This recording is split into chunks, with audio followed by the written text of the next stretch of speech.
아무도 없는 펜션으로 들어오는 한 남성.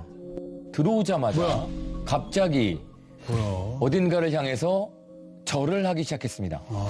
이상하네. 그는 갑자기 어딘가를 향해 절을 하기 시작하고 팔배를 하고 있었습니다. 야, 그가 절하던 곳은 바로 천왕봉 방향이었는데요. 108배를 한 후 한참 동안 펜션 주위를 서성이던 남성. 그때 마침 피해자가 도착했습니다. 남성은 펜션의 주인이 도착하자 그 자리에서 방을 예약하고 물끄러미 이상해. 펜션 주인인 피해자를 쳐다보고 이상해. 바로 가지 않았습니다. 예. 그러다가 이제 자신의 객실 쪽으로 가는데요. 약 1시간이 지난 뒤에 저녁이 됐습니다. 강 씨가 피해자를 쫓아다니면서 무언가 항의하는 모습을 보입니다. 손짓을 합니다. 근데 이 강 씨가 펜션 주인을 쫓아다니면서 계속해서 뭐라고 항의를 합니다. 그리고 지금 들어가는 방은 이 강 씨가 묵은 객실이 아니고 예약이 되어 있는 다른 객실입니다. 근데 여기를 쫓아 들어가요. 이상해요. 왜. 뭐야. 이상해. 그래서 피해자가 여기는 다른 손님이 예약한 방이니까 나와라 이렇게 얘기를 하는데도 이 강 씨가 나오질 않습니다. 어떻게 빨리 방에서 버티고 있어요. 결국 펜션 주인은 남성을 끌어내기 위해 다시 방으로 들어가는데 약 5분 뒤에 살짝 지금 문이 열려 있잖아요. 슬그머니 이 문을 닫는 한 사람이 보입니다. 어이구. 문을 닫은 사람은 바로 손님 강 씨였습니다. 그렇게 문을 닫고는 약 13분 동안 펜션 주인을 무차별적으로 폭행한 남성. 7시 24분쯤 객실에서 나왔습니다. 뭐야. 자기 방 쪽으로 가죠. 시간을 보시면 강 씨가 지금 방에서 나온 이후에 거의 30초 후에 차가 하나 들어옵니다. 바로 지금 이 강 씨가 나온 그 객실을 예약했던 손님입니다. 아유. 30초 사이로 예약한 손님이 도착을 했습니다. 예약 손님이 시동을 끄고 차에서 내릴 준비를 하는 사이에 이때 강 씨가 자기 방에서 옷을 챙겨 입고 그대로 도망갑니다. 한 10분만 일찍 오셨어도 살 수 있었는데. 어떡해. 자, 그리고 아까 그 방을 예약했던 손님들은 이제 펜션 주인을 기다리고 있죠. 체크인하기 위해서 전화를 합니다. 그랬더니 지금 한 방에서 어떻게 저 사람들은 전화 문제야. 벨소리가 들립니다. 그래서 어이구야. 이 방에 계시구나. 벨소리가 나는 쪽으로 갑니다. 세상에. 그리고 방문을 열었습니다. 아이고야. 어떡해. 그리고 방 안엔 참혹한 상태로 누워있는 피해자의 시신이 있었죠. 이 펜션을 예약했던 손님의 신고로 사건 현장이 이제 발견이 된 겁니다. 이때가 7시 30분입니다. 아이고야. 지금 사진 속에 있는 한 남자분이 이제 76세의 민재호 씨인데요. 아내와 함께 행복하게 펜션을 운영 중이던 남성. 되게 건강해 보이시네. 건강하셨어요. 76세라고는 안 믿겨져요. 예. 되게 건강해 보이시는데. 2021년 2월 19일입니다. 저녁 6시가 넘은 시간이고요. 민재호 씨가 타고 있는 차량이 펜션으로 돌아왔습니다. 당시에 민재호 씨는 처제의 장례식장을 다녀오는 길이었습니다. 예, 아빠. 집에 왔다. 도착하셨어요. 다행이다. 엿봤다. 예. 예. 펜션으로 돌아온 이후에 딸과 통화를 했고요. 마침 또 펜션을 찾아온 손님을 맞이하면서 장례식장에서 돌아와 다시 일상으로 돌아온 그는 1시간 후에 민재호 씨는 끔찍한 폭행을 당한 채로 발견됩니다. 민재호 씨는 세상을 떠나고 말았습니다. 그래서 따니면 어떡해요. 예.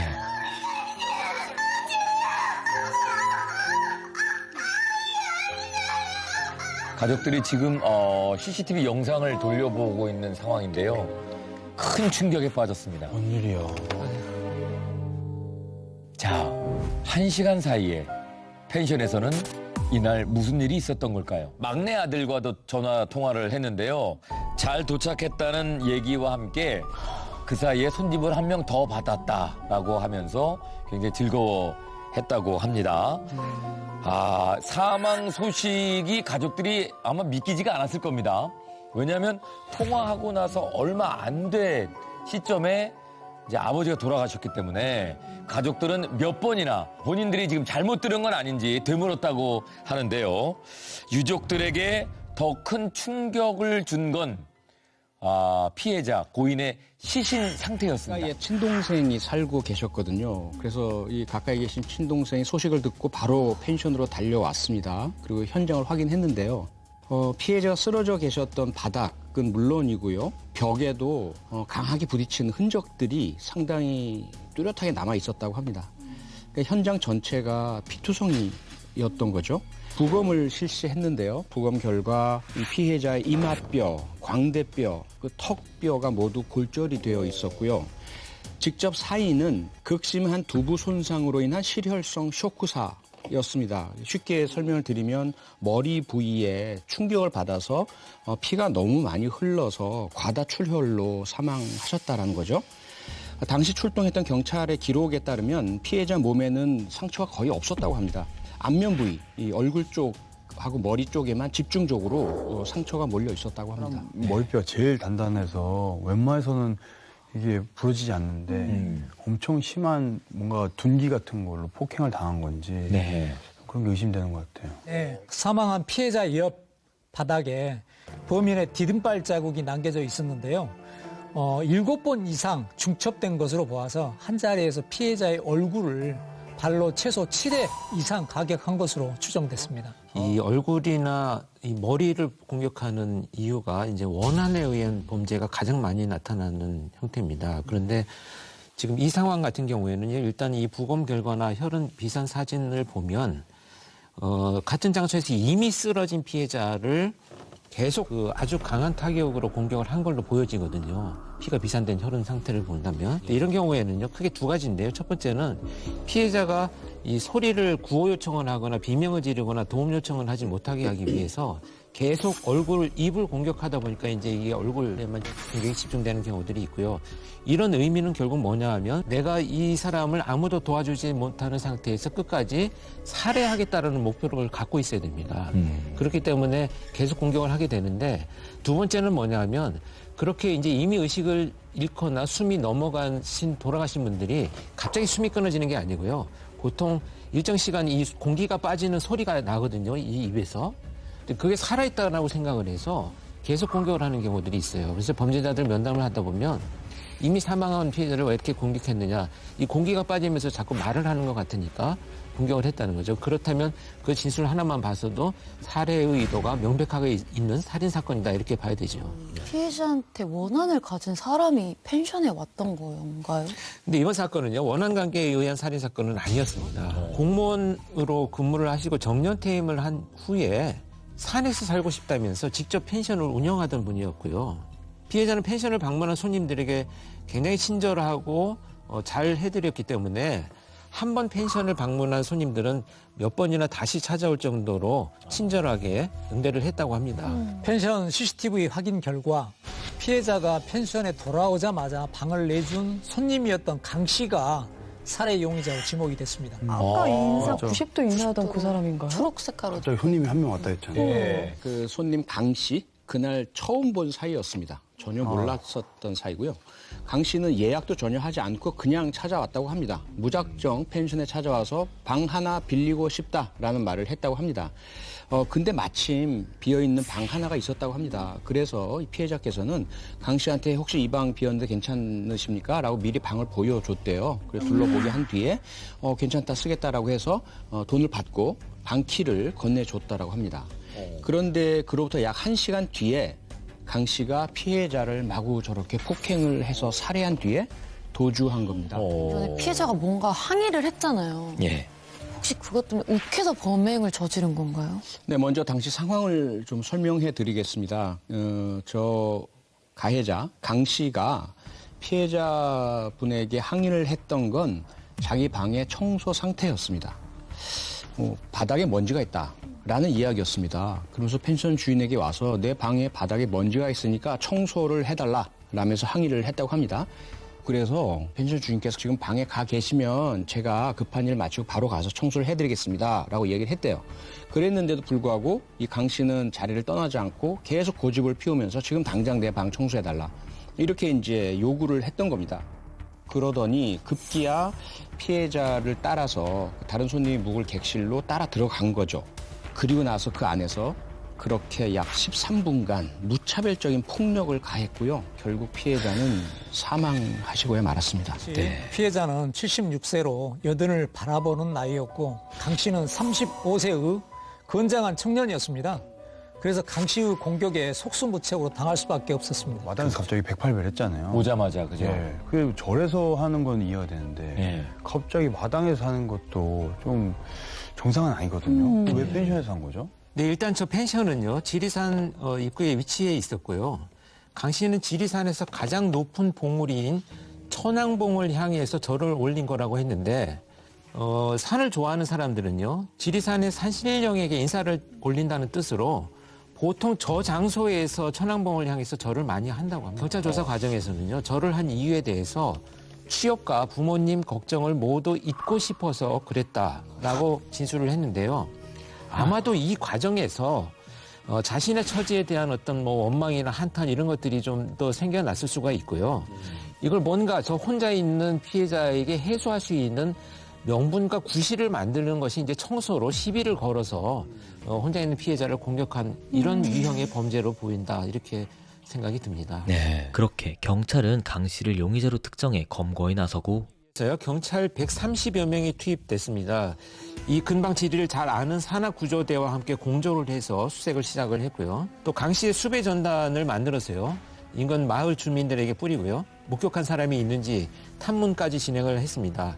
그런데 이 강 씨를 봤다는 사람이 아무도 없었습니다. 심지어 드론까지 띄워서 인근을 샅샅이 뒤진 끝에 피해자를 살해한 바로 다음 날 펜션에서 약 200m 떨어진 농막에 숨어 있던 강 씨를 발견하고 검거해서 체포를 했습니다. 펜션에서 200m 떨어진 농막에서 이제 발견이 됐다고 했는데요. 이 가해자 강 씨가 체포된 장소 그리고 그 이후에 경찰 조사에서 보여진 그의 뻔뻔한 모습을 저희가 여러분들께 보여드리겠습니다. 강 씨가 숨어 있었던 농막의 모습입니다. 범행을 저지른 후 펜션 근처에서 몸을 숨기고 있던 범인. 강 씨는 여기서 자고 있다가 경찰에 체포됐습니다. 그리고 사건 다음 날인 2월 20일에 1차 신문이 진행됐습니다. 피의자 신문 조서를 진행하도록 하겠습니다. 자, 신문을 진행하던 중에 갑자기 강 씨가 머리를 감싸집니다. 어디 아픕니까? 네, 머리가 좀 아픕니다. 여기 가족 좀 들어주시겠습니까? 이거 뭐였는데? 누나랑 어디까지 왔는지 좀 알려주세요. 예. 자, 본인이 가족을 요청하고 조사를 원치하기 때문에 조사 중단합니다. 어머. 머리가 아프다는 이유로 1차 신문이 중단됐습니다. 아마 과거에도 사고치고 누나나 가족이 와서 자기 변명을. 데려가주고 합의 봐주고 이런 경험이 있었던 것 같아요. 그는 계속해서 의미 없는 시간 끌기만 할 뿐이었고 3차 신문이 진행되는 모습입니다. 이때는 옆에 변호사가 대동해 있습니다. 저희 바닥에 있어서 감사하다고 생각했습니다. 그때 왜? 예, 왜냐면 남자 혼자오고 또 제가 그 당시에 흥사가 좀 있었습니다. 또 예, 그래서 저는 안 받아주실 수 있다고 생각했습니다. 지인들한테 아니면 행실도 뭐 한테 받아주셔서 고맙다. 예, 그래서 감사하다고 생각하고 강 씨는 자신을 받아준 피해자가 고마웠다라고 얘기를 하는데요.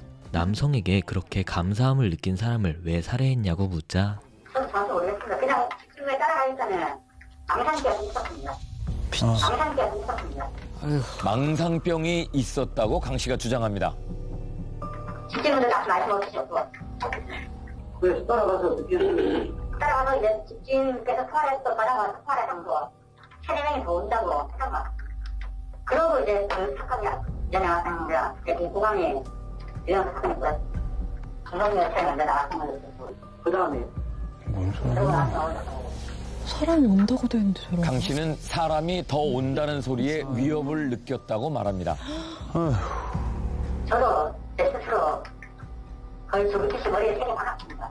망상에 사로잡혔다고 했는데 예. 본인이 자해를 할 때는 뭐 피해자의 생명에는 지장이 없고 펜션 주인은 사망에 이르게 됐습니다. 제 머리 만져보셨습니까? 저도 제가 머리 상처를 말하는 게 아니고 본인은 생명에는 지장은 없잖아요. 저도 심한 상처를 입었습니다. 제가 상처를 묻는 게 아닙니다.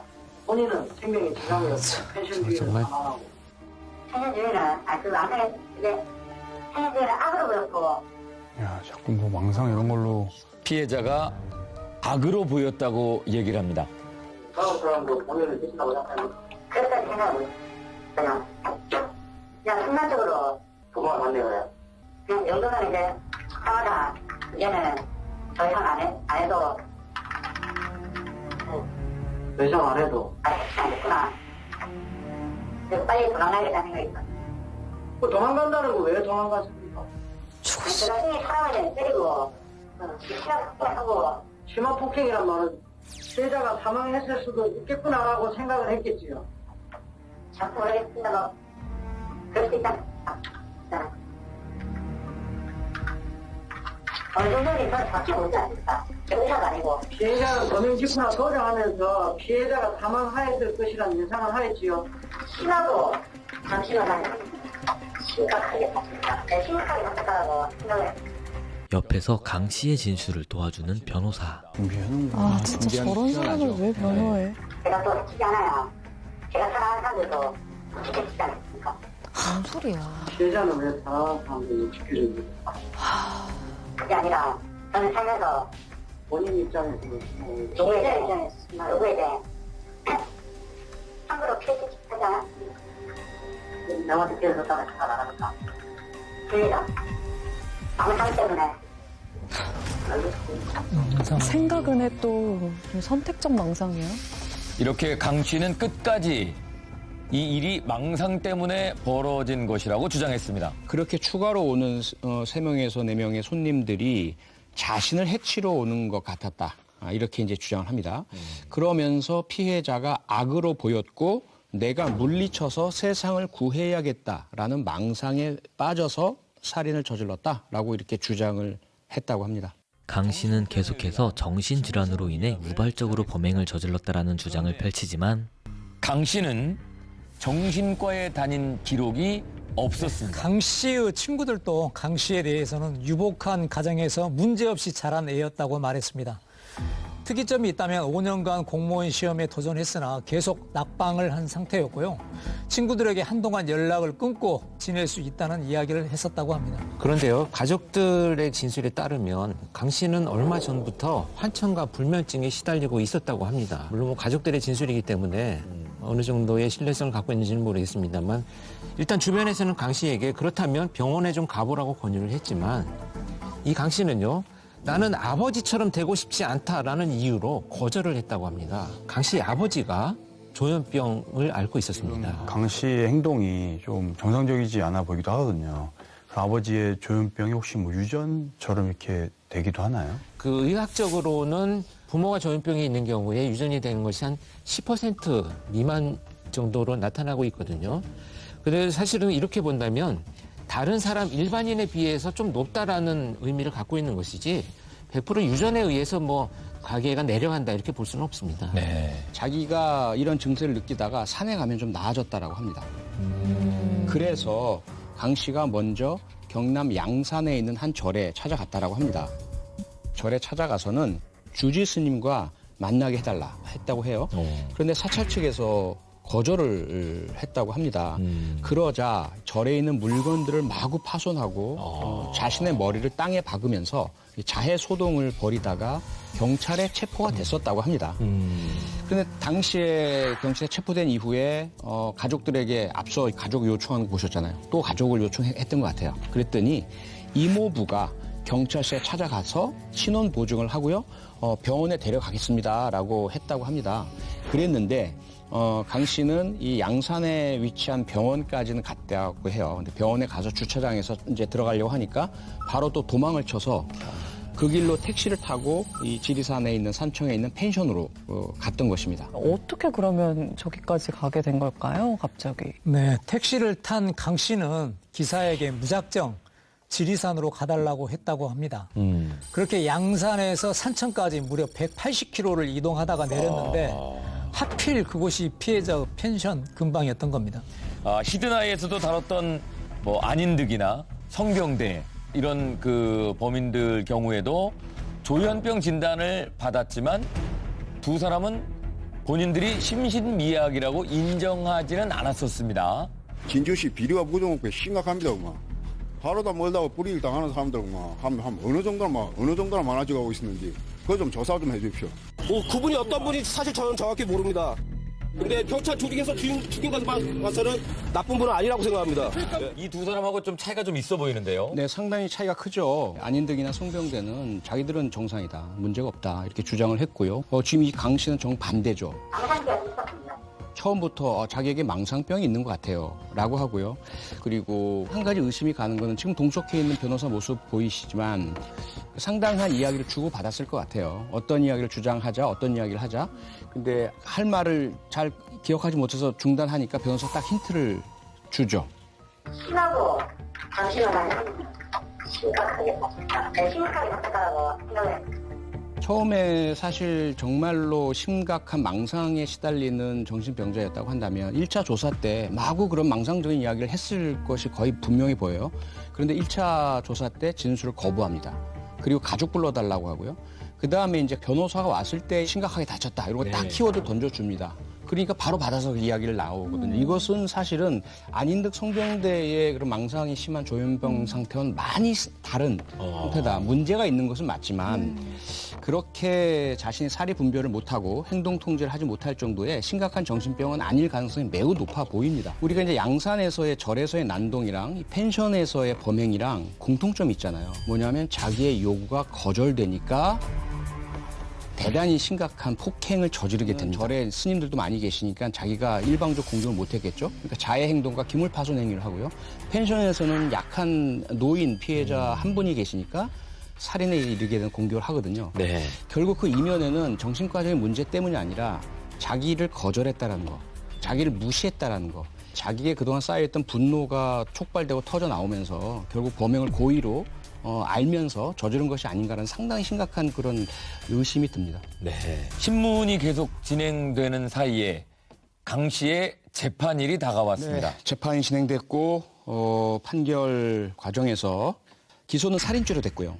그리고 그 1심 재판부가 강 씨의 태도와 언행을 종합해 볼 때 의사결정 능력이 미약한 상태에 있었다고 보이지 않는 점 등을 인정할 수 있기 때문에 징역 20년형을 선고했습니다. 심신미약은 인정 안 된 거예요? 그렇습니다. 1심에서는 강 씨가 이 사건 발생 전까지 정신과 진료를 받은 적이 없다라는 그 사실을 지적을 했고요. 그다음에 범행의 경위 그리고 상황 그리고 자신이 저지른 것들을 모두 기억하는 점 이런 것들을 근거로 했을 때는 심신미약으로 볼 수 없다라고 판단을 했습니다. 네. 그리고 이제 항소심 2심이 열렸습니다. 2심 재판 당일에 유족들은 믿을 수 없는 결과를 듣게 됩니다. 1심과 달리 심신미약을 인정을 해줬던 것입니다. 왜요? 1심에서는 인정이 안 됐는데. 이거를 왜 인정을 해주지? 1심하고 2심 사이에 무슨 일이 있었길래 이렇게 달라지나요? 네, 1심 재판이 끝난 후에 교도소 수감 당시에 강 씨 측의 요청으로 병원에서 정신감정을 받았습니다. 당시 한 달 동안 강 씨를 병원에서 입원시키고 관찰했는데 한청을 호소하는 등의 증상을 보인다는 이유로 조현병이 의심된다는 소견을 내렸습니다. 환청은 그냥 주장할 수도 있는 거 아니에요? 연기를 전 연기했을 것 같아요. 뭔가 아버님이 조현병이 있었으니까 그걸 토대로 뭔가 연기를 했을 수도 있을 것 같아요. 봤었을 수도 있고. 병원 가기 그렇게 싫어했던 사람이 갑자기 저러니까 병원에 들어가서 한 달 동안 있었다는 게. 그래서 이 소견을 바탕으로 2심 법정은 강 씨의 심신미약, 조현병에 의한 이걸 인정을 했던 겁니다. 저는 현장에서 정신병 있는 사람이 스스로 나 정신병이 있다라고 말한 적을 본 적이 없습니다. 그리고 또 이렇게 범인 자신이 망상병이 있다고 주장하는 거는 심신미약을 인정받기 위해서 선택적 주장을 하는 것이 아닌가 이런 의심이 듭니다. 이런 정신감정 유치에 있어서는 좀 신중하고 엄격히 적용을 해가지고 피해자가 억울한 일이 발생하는 일이 없도록 했으면 합니다. 그리고 한 가지만 더 말씀드리면 미국 같은 경우에 법을 개정해가지고요. 심신미약이 정신병 때문이라고 인정되면요. 형량보다 더 길게 정신병원 강제 입원 조치를 합니다. 그래서 이제는 정신질환에 의한 그러한 심신미약이나 심신상실 주장을 거의 하지 않습니다. 횟수 확 줄어들었어요. 그러니까 우리도 이렇게 해서 심신미약을 인정을 할 경우에는 그 형량보다 더 길게 강제 입원 조치를 취해서 자신이나 타인에게 해를 끼치지 않는다는 보장이 이루어질 때까지는 치료받을 수 있도록 해야죠. 심신미약을 인정함과 동시에 강 씨의 가족들이 유족들을 위해서 상당한 금액을 공탁한 점 등으로 기존의 판결을 깨고요. 징역 16년을 선고를 합니다. 이 경우에 피해자가 원치 않을 경우에 일방적으로 가해자가 일정 금액을 법원에 맡기면 그것을 공탁이라고 받아들여 줍니다. 미리 맡겨두는 거죠. 그리고 나서 이제 나중에 판결 이후에 피해자 가족이 찾아가시도록 이렇게 이제 하는 제도 있는데요. 그런데 법원에서는 어쨌든 가해자가 공탁을 했다는 것을 반성의 의미, 그다음에 피해 회복에 대한 의지의 표현으로 이제 받아들이게 되고요. 감형의 사유가 됩니다. 법원에 1억 5천만 원을 공탁했던 겁니다. 아니, 이런 제도가 왜 있어요? 피해자는 원치 않는데 공탁금이 이 정도 저희 공탁할래요라고 하면 재판부는 이 사람 많이 반성하고 있구만 이렇게 받아들인다는 얘기죠 지금. 심지어 재판 후 강 씨의 이모부는 화가 난 유족들에게 얼마면 되냐, 원하는 게 뭐냐, 동방 A지국에서 어디서 반말이냐라고 소리치기도 했다고 합니다. 더 남았어요. 기가 막힌 일들이 계속 벌어집니다. 제발. 그런데 이 강 씨 측에서 1억 5천만 원을 법원에 공탁을 한 건요. 2022년 1월 28일이었습니다. 유족이 공탁 사실을 알게 된 건요. 2022년 2월 4일. 그러니까 2심 선고가 내려지던 그날이었습니다. 그래서 유족은 법정에서 감형 선고가 내려지고 나서야 감형의 사유로 양형에 공탁이 들어있다는 사실을 알게 된 거죠. 낫다.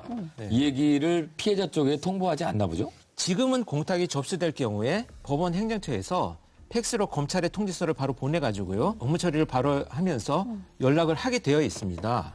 이렇게 변경이 되었는데요. 이 당시만 해도요.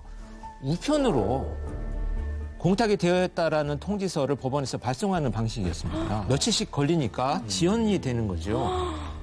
문제는요. 피해자가 미리 알고 수령을 거절하면 양형의 반영이 안 되기 때문에 촉박하게 공탁을 할 경우에는 아예 피해자가 그 사실을 모르기 때문에 거절의 의사를 표현하지 못하고 마치 공탁을 인정해버린 것처럼. 다 노린 거 같아요. 다 노린 거 같아요. 그리고 분노할 만한 이유는 여기서 끝이 아니었는데 6일이 지난 뒤에 가해자 측에서 공탁금을 고스란히 모두 회수해 갔다는 사실이었습니다.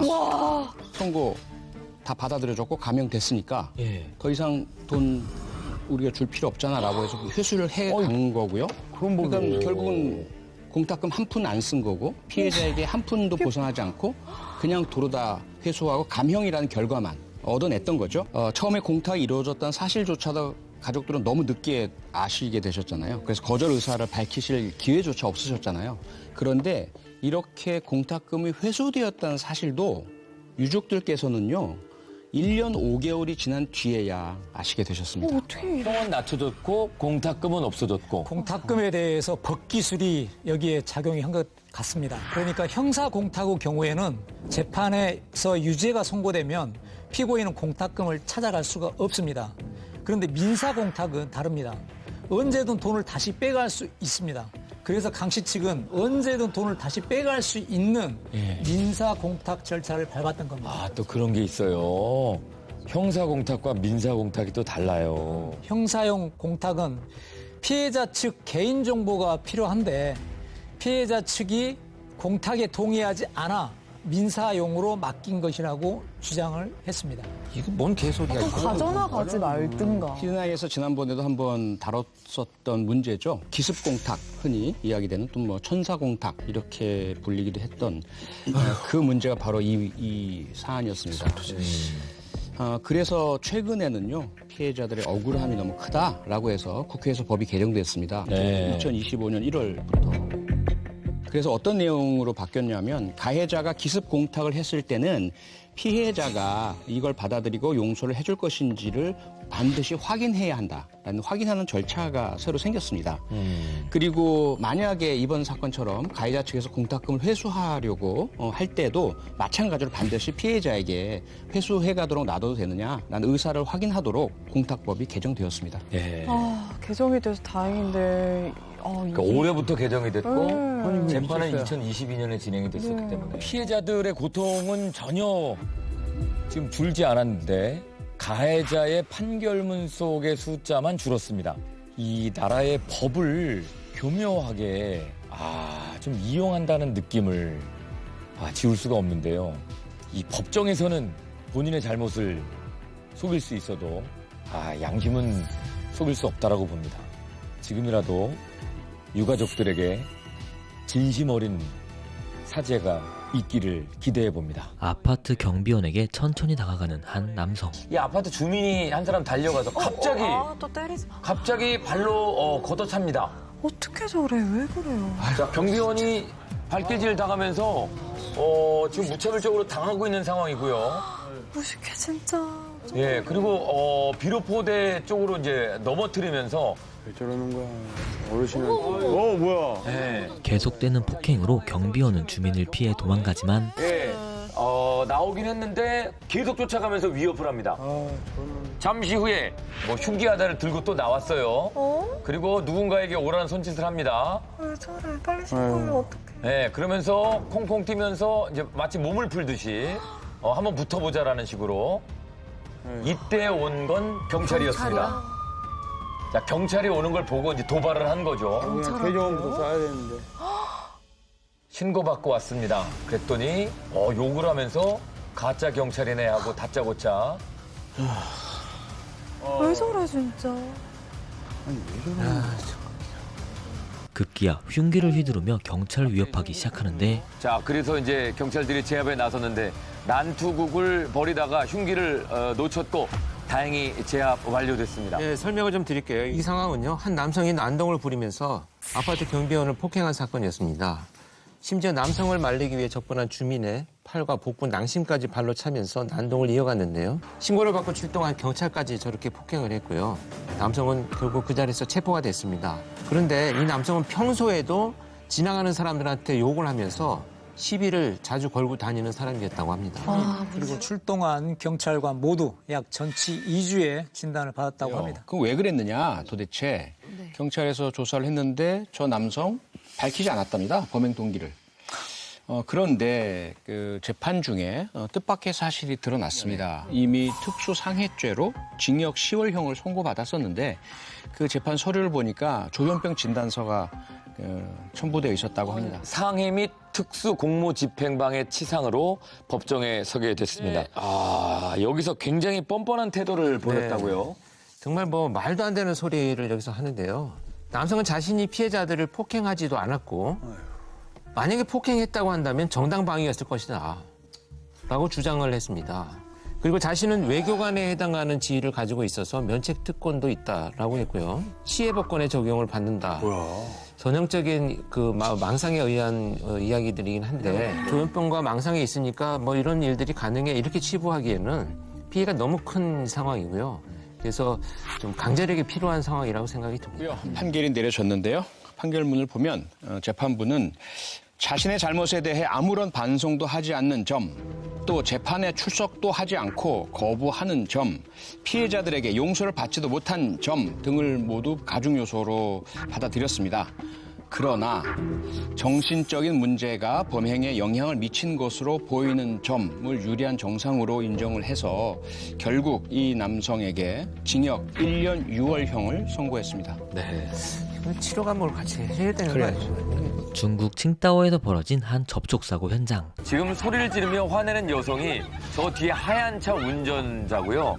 저 하얀색 차가 버스를 들이받았습니다. 접촉사고가 났잖아요. 갑자기 여성은 사고차의 문을 열더니 갑자기 앞쪽에 있는 흰색 차 운전자를 폭행을 하기 시작합니다. 뒤에는 아이들이 타고 있었고 운전자는 이 아이들의 아빠입니다.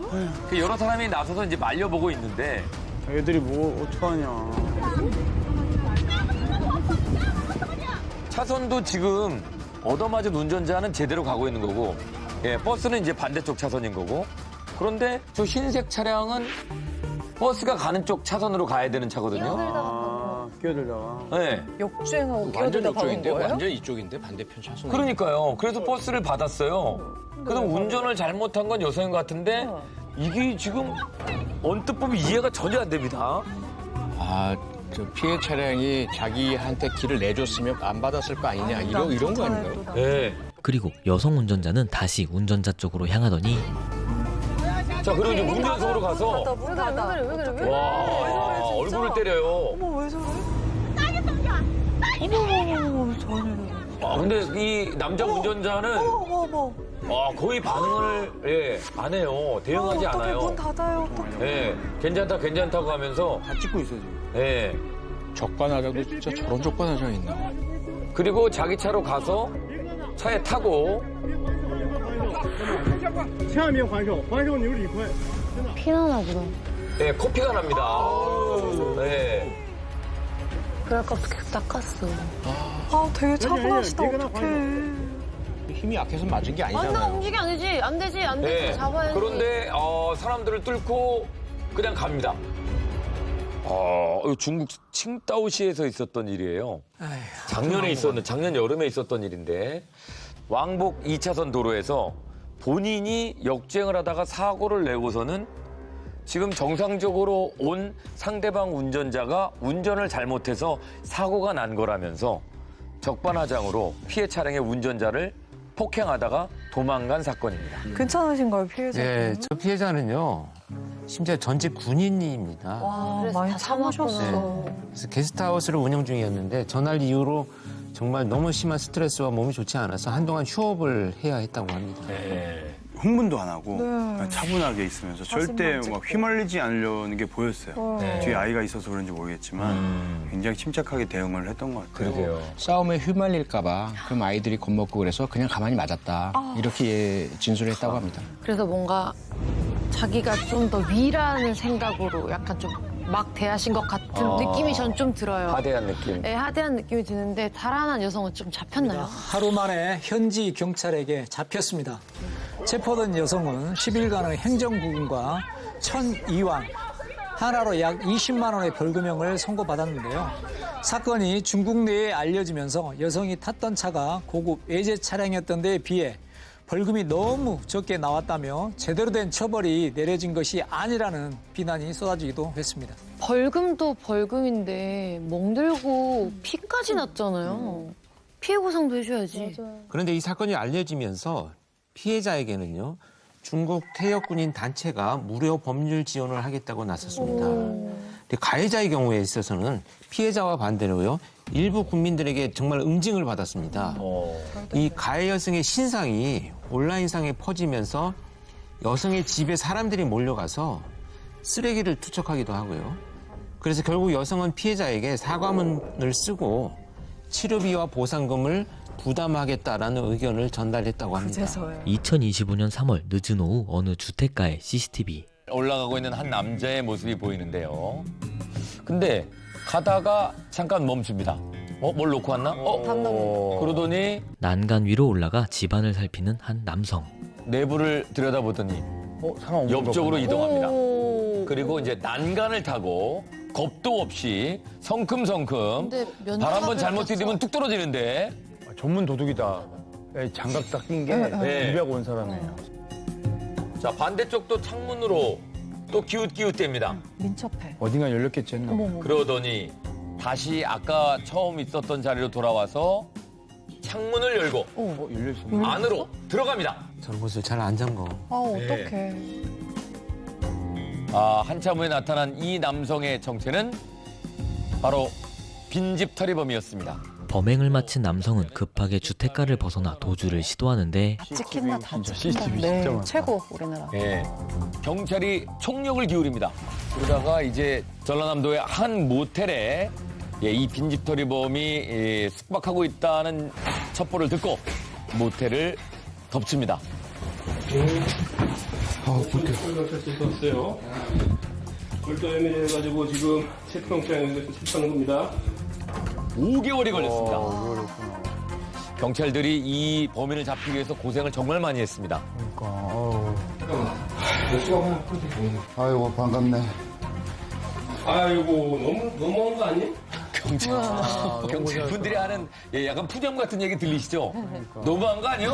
5개월이면 11곳의 주택을 돌면서 현금과 달러, 금, 상품권 총 1,930만 원 상당의 금품을 절도한 빈집털이범의 모습이었습니다. 특히 경찰들이 이 범인을 반가워했던 이유가 따로 있었죠. 네, 범인을 검거하는데 약 5개월이 걸렸다고 했잖아요. 처음에는 절도 신고가 들어온 것이 인천이었는데 그 뒤로 범인이 강릉, 동해, 삼척, 울진, 여수, 순천 정말 전국 각지를 돌아다니면서 절도 범죄를 저질렀거든요. 담당 경찰들이 이제 꼭 잡겠다는 일념 하나로 범인을 따라서 5개월간 전국을 쫓아다닌 끝에 체포에 저렇게 성공을 한 겁니다. 아이고, 반갑네. 아이고, 너무한 거 아니? 형사들이 정말 대단한 게 이유가 있습니다. 저 범인이 5개월 동안 붙잡히지 않은 것도 이유가 있었는데요. 저 범인이요. 자기가 검거되지 않기 위해서 현금만 사용했고요. 그리고 CCTV를 피해 도보로만 이동한 범인. 그러니까 꼬리 잡기가 정말 쉽지 않았던 거죠. 멀리 장거리 이동 때만 교통수단을 이용한 것 같아요. 그런데도 담당 경찰관의 형사들이 정말 할 수 있는 모든 노력 끝에 결국 5개월 만에 검거를 하고야 만 것이죠. 경찰서로 이동해가지고 조사를 받는 과정에서 언젠가는 잡힐 줄 알았는데 생각보다 오래 걸렸다라고 진술했다고 합니다. 이미 동종 전과로 교도소에서 장기 복역을 한 기록이 있었습니다.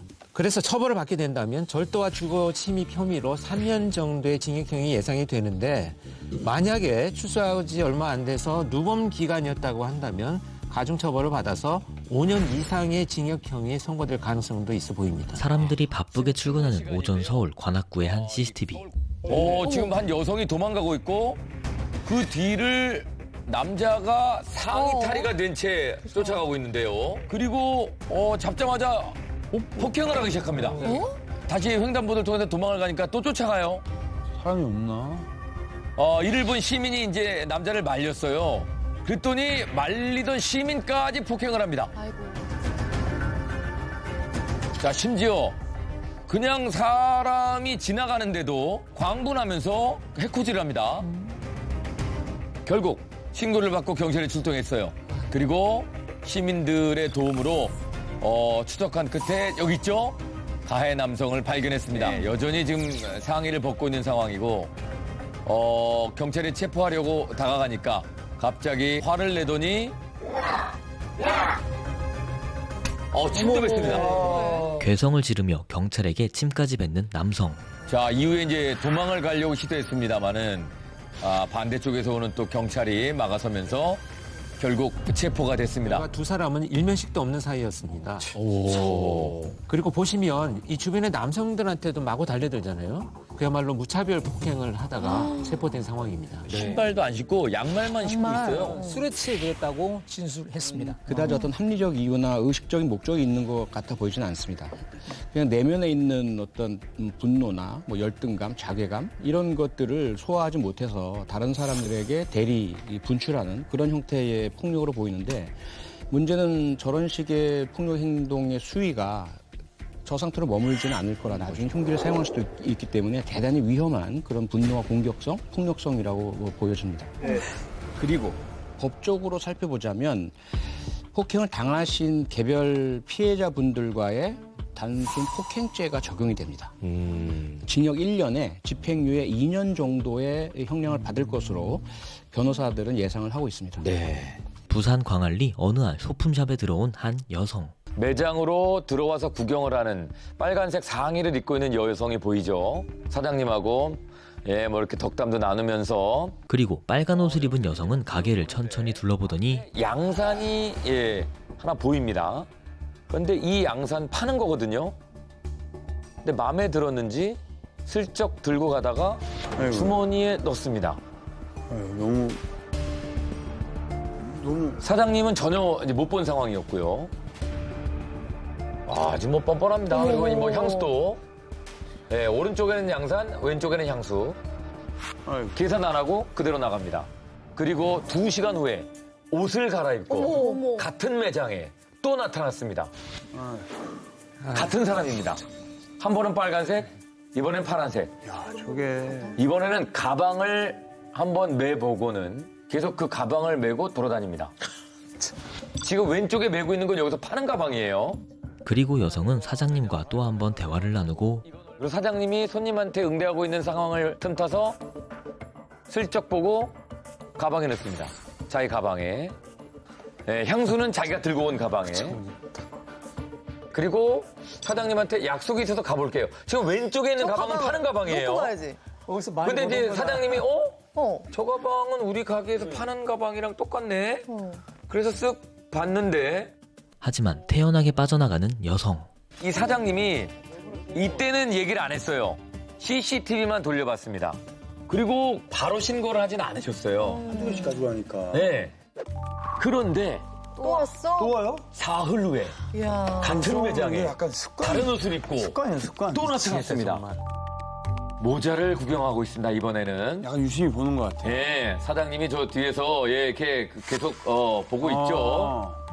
약간 의심하면서 네. 아닌 것처럼. 저번에 보네요. 가방 메고 나갔던 사람인데 여성은 태연하게 구경을 하고 있고 뭔가 손님처럼 계속 얘기를 하는데 남자 사장님이 들어와서 저 나가서 얘기 좀 하시죠 하면서 바깥으로 불러냅니다. 매너 있게 밖에서 얘기하던. 예, 그리고 신고했습니다. 그런데 이 여자가 좀도둑으로 여기저기 훔친 게 여기만이 아니었습니다.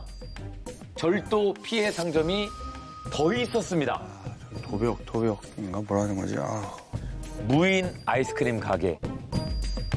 여기는 이제 사장님이 없는 가게인데 하루 종일 저러네, 하루 종일. 간식을 쓸어 담습니다. 아니, 그리고 장바구니 채로 가지고 나갑니다. 저렇게 재놓고요? 그리고 애완견 용품점에 가서는 볼펜과 같은 문구류를 싹쓸이해 갑니다. 저건 정가 많을 것 같아요. CCTV가 있으나 없으나. 꽃도? 예. 자, 이때는 뭐 또 이제 명품 옷까지 챙겨 입으시고 꽃집에 와서 꽃다발을 챙깁니다. 그리고 키링도 쓱. 이번에는 액세서리 샵에 왔습니다. 몇 군데 찍힌 거예요. 반지를 여러 개 껴봅니다. 그리고 갑자기 원피스에 관심을 보이더니 이거 산다 그럽니다. 그래서 저는 사는 물건도 있네 했는데 자, 사장님이 결제하는 순간 일단 반지 하나 챙깁니다. 빠르죠? 쓱 반지 하나 챙기고 카운터로 갑니다. 네. 그리고 카운터로 갔는데 사장님이 이거 카드 잔액이 없다는데요? 나중에 올게요. 반지만 챙겨서 그냥 나갑니다. 저분은 저 동네에서 유명한 것 같아요. 정말 악질이네. 더 기가 막힌 건 이 여성의 뻔뻔한 대처입니다. 무의운영 시간대라 꽃집에 들어올 때 기록된 여성의 휴대전화번호가 있어요. 그래야 문이 열렸나 봐요. 네. 그래서 꽃집 사장님이 이 여자에게 입금을 해달라고 문자를 보냈는데 조금만 기다려주세요. 전원하는 중이라서. 저는 이 전원이 무슨 뜻인지 모르겠는데 전원하는 중이래요. 전원이 뭐예요? 네, 그러면서 사진 하나를 또 첨부를 했고 많이 춥고 아파요. 그런데 사장님이 경찰에 오늘 접수합니다. 했더니 킹받네. 그리고 경찰 조사 후 다시 소품샵을 찾은 여성. 친구들이 왔다 갔거든요. 반지는 돌려드리고요. 제가 제 JTS는 업무를 처리하겠습니다. 반지뿐만이 아니고 팔찌 이런 물건들 엄청 근데 안 가봤는데 진짜 안 가봤어요. 근데 집에 오고 집에 가서 좀 기다려봅시다 그러면. 이게 반지는 파출소에 내가 주고 왔고 다른 거는 내가 훔쳐가지 않았다. 집에 가서 같이 찾아보자. 그 가방을 왜 놓고 싶어요? 아니 안 팔아요. 안 팔아요. 알았어. 아니 미안해서 오신 거 맞으세요? 여기 그 들어와서 와중에 또? 그 와중에 이제 가방 같은 걸 보는 거야 지금. 네, 그래서 지금까지 피해 본 것으로 파악되는 가게만 5곳이고요. 그중에 4곳이 같은 상권 안에 있었던 가게들입니다. 다른 한 곳 역시도 걸어서 한 20분 정도 걸리는 곳에 있었고요. 이렇게 가까운 거리에 있는 가게들을 돌아다니면서 한 가게에서 많게는 10만 원가량의 물건을 훔쳤습니다. 약간 뭔가 도둑질도 한두 번 해본 솜씨도 아니고 예. 시선 돌리는 그런 거라든지 이런 거 보면 전과가 꽤 있으실 것 같습니다. 예, 완전 상습범입니다. 저 상습범이죠. 정도면. 예. 아. 저런 유형의 사람들이 사실상 그 의류 판매점이라든지 사람이 붐비는 세일장, 백화점, 뭐 할인 매장 이런 데 있지 않습니까? 예. 그런데 이제 그런 의류를 훔치는 사람들이 꽤 많은데 여기도 지금 자기가 좋아하는 곳에 이제 가게에 가가지고 감시가 서울한 틈을 이용해서 필요한 물건들을 계속 상습적으로 이렇게 훔치는 그런 모습 같습니다. 저런 경우에 대개 이제 직업적 범죄자, 커리어 크리미널이라고 합니다. 평생을 절도로 살아온 거예요. 생계 수단일 가능성이 매우 높고. 저게 한 번의 소액이기 때문에 그 가게 사장님들이 되게 신고도 하지 않으시고 넘어간다는 걸 알고 있고 그걸 이용한 것 같아요. 네. 전원이란 말을 쓰잖아요. 확실하진 않지만 보통 병원을 옮길 때 전원한다고 하거든요. 그와 관련된 경험이 있든지 아니면 그런 상태일 가능성도 추측을 해볼 수가 있을 것 같고 또 주인한테 저렇게 친한 척하고 인사까지 하고 가잖아요. 뭐 바쁜 일이 있어서 먼저 갑니다 이런 것들은 긴장을 나름대로 해소하는 방식으로 그런 인사들을 하면서 저런 범죄를 이어갔다라고 보여집니다. 참 이게 적절한 사례인지 모르겠는데 저도 뭐 아내 몰래 뭐라고 거짓말하고 나갈 때는 굉장히 친절한 인사를 갑자기 동질감이 동질감까지는 아니고요. 어떤 처벌, 뭐 치료도 받아야 될 것 같은데 어떻게 될까요? 경찰에서는 절도 혐의로 상습 절도 혐의로 입건을 해서 조사가 마치는 대로 검찰에 송치할 계획이다라고 밝혔고요. 그래서 검찰이 이어서 기소를 하게 된다면 재판이 열리게 될 테고 유죄 판결을 받게 된다면 아마도 징역 1년에 집행유예 2년 정도 액수가 크지 않아서 받을 것으로 예상이 됩니다. 계속 좋을 것 저 정도인데 구속을 안 시켰다 그러면 약간 문제가 있어요, 지금. 네, 정신적으로 문제가 있든 아니면 저 사람에 대해서 뭔 평가를 했기 때문에 저 정도에서 불구속하고 그러니까. 골목길을 배회하고 있는 어느 한 남성. 이 사람이 쓰레기 주위를 계속 서성입니다. 가려다가 쓰레기를 힐끗 쳐다보고 갈까 말까. 근데 다시 갑니다. 결국 다시 갑니다. 그리고 잠시 후에 자, 이 사람이 도로까지 나왔는데 골목을 떠나고 있거든요. 그때 남성이 떨어져 쓰레기가 불길에 휩싸였습니다. 방화예요? 자, 그리고 이 일이 있고 난 3시간 뒤 이 남자가 다른 골목에 또 나타났습니다. 그리고 남성이 지나간 후 똑같이 쓰레기 더미에선 불길이 치솟는데 새벽 시간이었기 때문에 불을 끄는 사람이 없고 점점 더 거세집니다. 다행히 지나가던 운전자의 신고로 큰 불로 번지지는 않았는데 아유, 고생스럽게 출동하셨네. 한창 모두가 이 불을 진압 중이던 그 시각 이 남자 인근 골목으로 또 와서 불을 지릅니다. 왜 저래 진짜. 또다시 불을 내고 이 남자가 도망을 갔습니다. 그리고 벽을 타고 불이 주택으로 크게 번지고 있는 상황이에요. 저를 집으로 옮기면 어떡하려고. 네. 자, 이때 놀란 시민이 다가와서 황급히 불을 껐습니다. 다행이다. 그리고 경찰이 화재 지점으로 출동을 했는데요. CCTV로 동선을 추적을 해보니까 한 고시원에서 이 연쇄 방화범이 있었습니다. 그리고 바로 검거했습니다. 올해 7월에 한 남자가 주택가를 돌아다니면서 쓰레기 더미에 불을 지르고 다닌 사건이었는데요.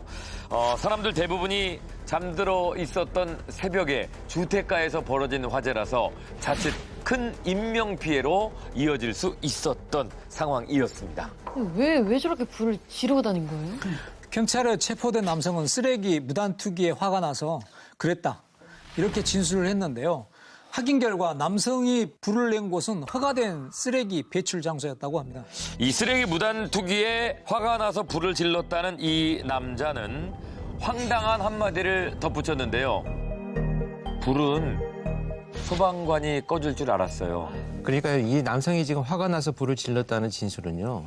쓰레기 무단 투기에 화가 난 게 아니고 자신의 처지나 상황에 대해서 이미 분노의 감정을 갖고 있는 것을 저런 것들 매개로 해서 발산하는 겁니다. 특히 지금 뭐 3시간, 2시간 이런 이제 차이점들이 있긴 하지만 제가 현직에서 그 프로파일링 할 때 방화 사건이 나면 첫 번째, 두 번째, 세 번째까지의 방화 사건 장소들에 주목을 하거든요. 세 번째 장소에서 거주할 가능성이 가장 높아요. 그러니까 무슨 얘기냐 하면 먼 거리부터 집으로 가면서 방화를 저지르고 도망가는 거예요, 집으로.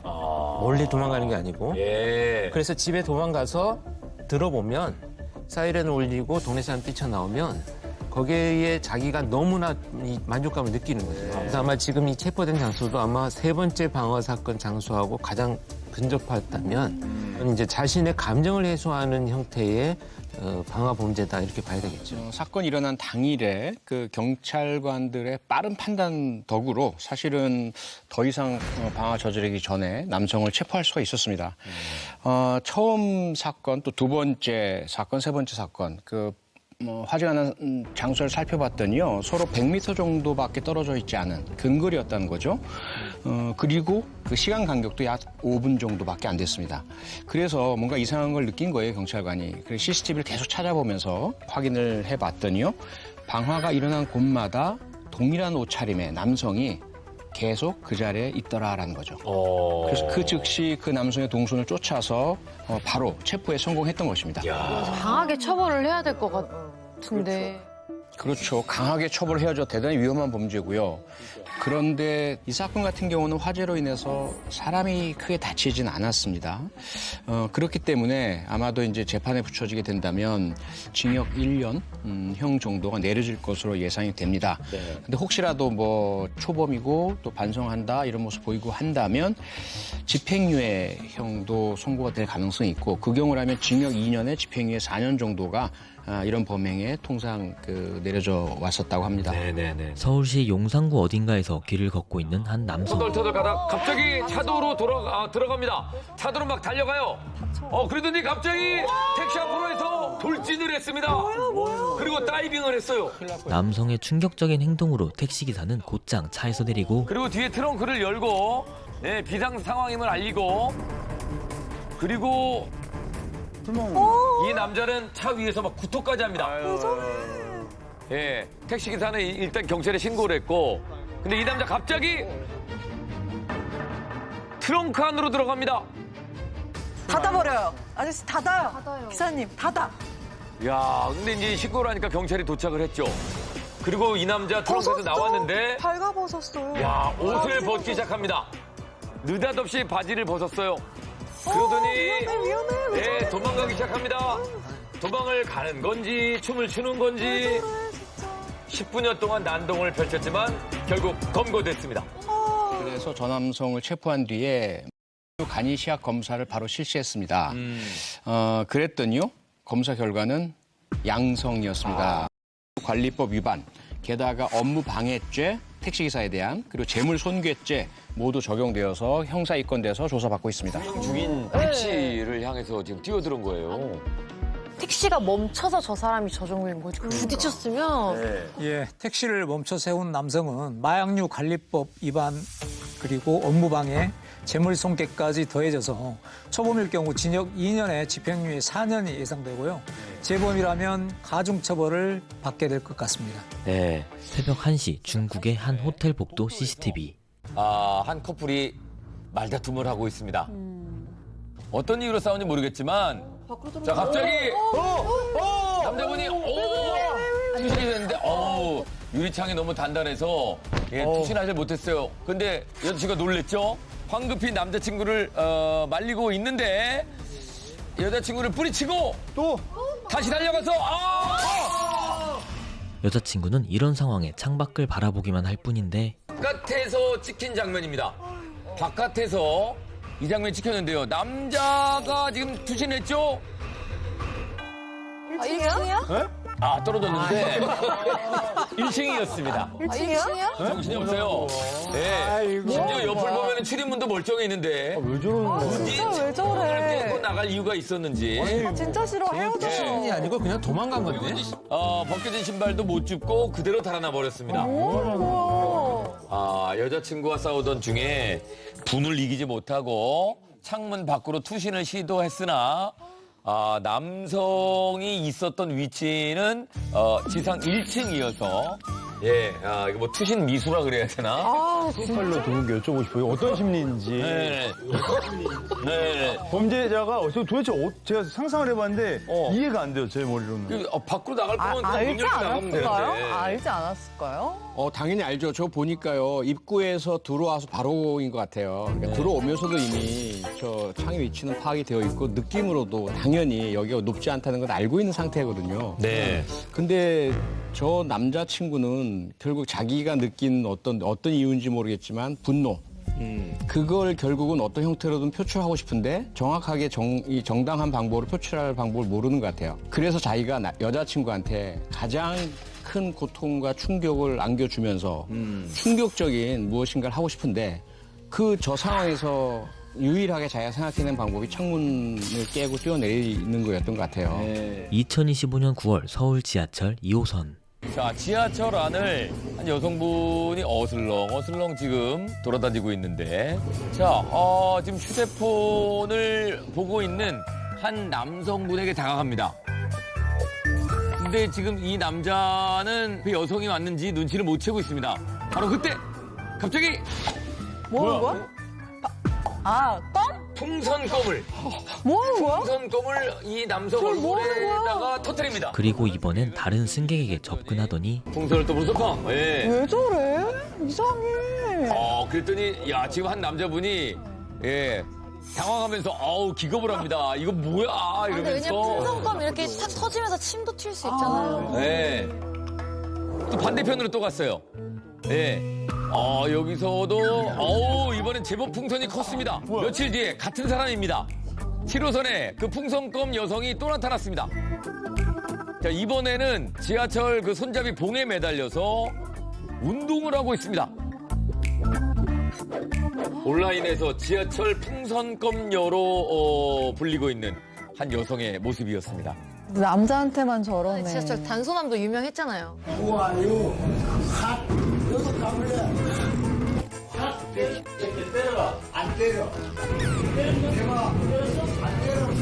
도대체 저 여성이 왜 저런 행동을 하는지 아직 제대로 된 답이 나오지 않았습니다. 알려지지 않고 있습니다.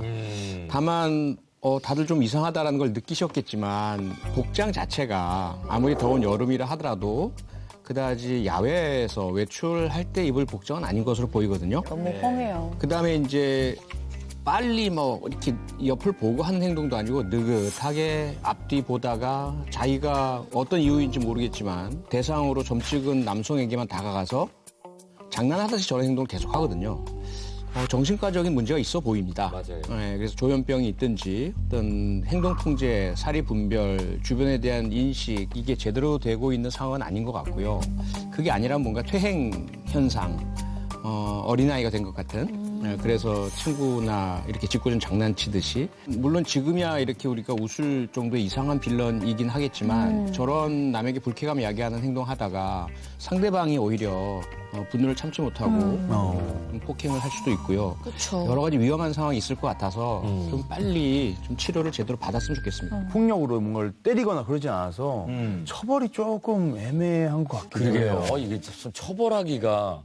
네, 그런데요, 이 철도안전법에는 정당한 사유 없이 질서 유지를 해치는 행위를 금지하고 있습니다. 이 질서 유지를 해치는 행위라는 것은 결국 뭐냐면 평온함을 유지하는 상태까지 포괄적인 개념으로 갖고 있기 때문에 아마도 이에 따른다면 100만 원 이하의 과태료 처분 정도를 받을 수 있지 않을까. 인도의 어느 한 고속도로. 트럭 뒤를 오토바이 한 대가 지금 바짝 쫓아가고 있습니다. 자, 그런데 트럭에서 뭔가가 지금 떨어지고 있죠? 도로 위로 트럭에 있는 화물이 떨어지고 있습니다. 운전자는 모르고 있는 것 같고요. 그리고 트럭 위에 있는 위에서 사람이 내려오고 있습니다. 두 사람이었고요. 달리는 트럭에서 물건을 훔쳐가지고 도로 위로 집어 던지는 상황이었습니다. 자, 그리고 본인들이 원하는 물건들을 집어 던지고는 탈출을 시도하는데요. 어떡해. 와, 이거 높이가 지금 한 3, 4m 되거든요.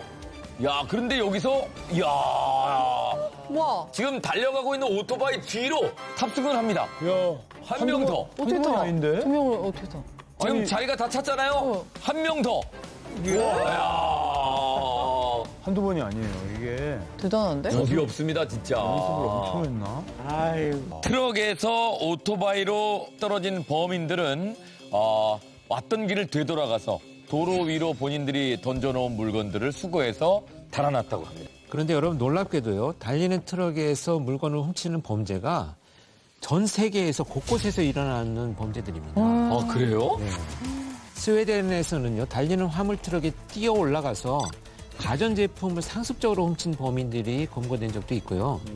중국에서도 시가 3억 원 이상의 건축자재를 운반 중이던 트럭을 노린 저런 절도범들이 체포가 되기도 했습니다. 또 우리나라에서도요, 제가 진직에 있을 때 지방도로에 가면 이제 대형 마트 같은 곳에 물건들이 납품되는 때가 있어요. 그러면 이제 지방도로는 이렇게 속도가 많이 안 나니까 이 트럭들이 이동을 하면서 그걸 잘 묶지 않거든요. 그러면 올라가거나 떨어지는 걸 그냥 훔쳐서 절도하는 범죄들이 우리나라도 있었어요. 저런 경제적 이익을 목적으로 한 범죄를 저지를 때 범죄자들은 두 가지를 생각합니다. 하나는 이 범죄로부터 얻을 수 있는 수익, 얼마를 내가 이익을 볼 수 있느냐. 두 번째는 검거될 위험, 얼마나 내가 실패할 위험이 큰가. 거의 뭐 범죄의 경제학이라고 볼 수 있는 거죠. 그런데 잘 보시면 트럭이 가지고 있는 구조상의 특징이 있습니다. 워낙 트럭이 크잖아요. 그러다 보니까 이 차량 옆에 달린 사이드 미러 이걸 통해서 이제 뒤를 봐야 될 텐데 사각지대가 발생을 해요. 네. 그걸 범인들은 알고 있는 거죠. 두 번째는 트럭들이 짐을 최대한 많이 실어야 되잖아요. 그러니까 높이 쌓게 돼요. 그러면 기사가 다른 방식으로 뒤를 볼 수 있는 여지가 없어요. 안 보입니다. 근데 그걸 알고 있는 거죠. 셋째, 짐을 많이 싣고 빨리 달릴 수가 없습니다. 뭐 법적으로 제한도 있긴 하지만 그래서 천천히 가니까 범행을 하기가 용이한 거예요. 범행이 쉽고 검거될 가능성이 낮고 위험성이 적다라고 판단을 한 거죠. 그리고 여기에다가 한 가지가 범죄 수익이라고 말씀드렸잖아요. 이 범인들이 어느 정도 정보가 있다면 어떤 트럭에는 고가의 상품들이 실려 있다는 것을 알게 됩니다. 자신들이 조금만 위험 감수하고 저 위에 올라갈 수만 있다면 훔친 물건의 가치, 수익이 상당히 클 것이다. 그런 판단을 하기 때문에 트럭을 노리는 저런 범죄가 기승을 부리게 되는 거죠. 범인들을 추적 중이라고 합니다. 잡힌다면 인도 절도법에 따라서 최대 3년의 징역 또는 벌금이 예상되고요. 동종 전과가 있었다면 징역형과 벌금을 함께 선고받을 것으로 보입니다. 지금까지 MBC 에브리원 범죄 분석 코멘터리 쇼 히든아이였습니다. 히든아이는 매주 월요일 오후 30분에 만나보실 수 있습니다. 이상 좋은 영화였습니다.